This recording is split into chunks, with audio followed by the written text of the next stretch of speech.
Hey Snickers, hope you're doing well, at least as well as can be expected. At the very least, happy and in high spirits. I've been playing a little more Genggong recently, and I thought I would take the opportunity to make a tutorial video on how to play this unique style of bamboo jaw harp. Here's an example of it. It's primarily found around Bali and Lombok in Indonesia. It has the same basic construction as other bamboo jaw harps that I've discussed on the channel. It's got that long frame, it's got a reed and a pendulum in the middle, as well as a handle and a striking end. Although this is kind of where this model differs significantly from the other types of jaw harps I've described on the channel, because you're using these extensions, a loop. This one is actually of butcher's twine, but you can use any string really that's comfortable for you to maintain tension on this hand. As big as the loop may be, you may need to fit a ring finger, a middle finger, two fingers, that's up to you and comfort. Because my hands are kind of big, I can just use my middle finger to keep tension on the loop and then pinch the handle. On the other end, you have a length of string that measures about the length of the body of the instrument itself. And attached to that is about a 4-inch piece of bamboo that, I don't really know how to describe it other than it's a handle tied to the string. And so by keeping tension on this left handle and pulling tight but not maintaining tension on the right, you can activate the reed.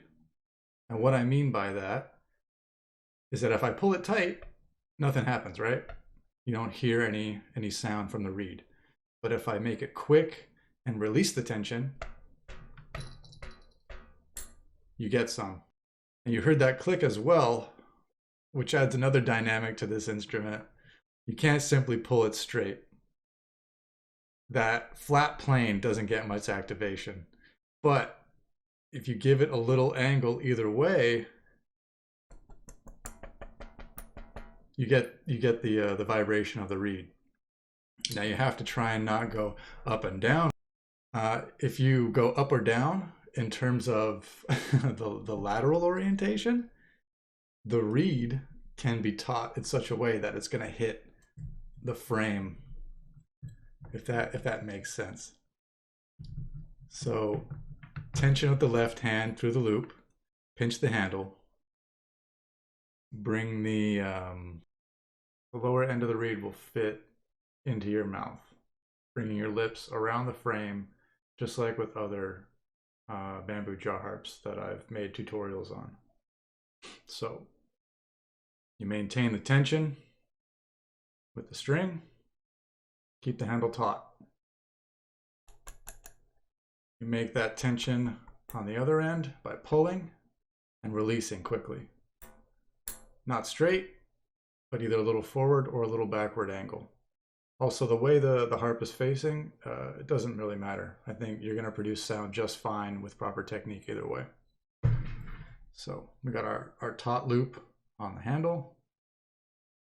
Place this into our mouth snugly. And we start whipping away.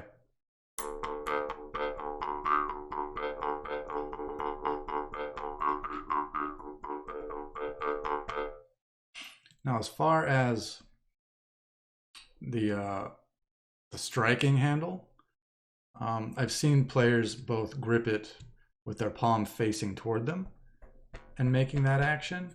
I've also seen them pinching around the string itself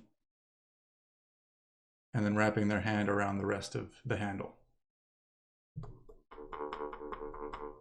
Now, in this case, the string does rub up against the skin of the thumb. And if you're not used to that, you don't have like a callus or rough skin there or anything, it's gonna cause a blister. But the more you do it, the stronger that skin becomes and the more comfortable it becomes. So it's really about what you want to get out of it. And there's really not much more to it than that. That's the basic breakdown of how to play a Jiang Gong. It's a cool little instrument. And as soon as I nail down the construction techniques, I'll put up a how to make your own video as well. But for now, till we meet again, take care and be well.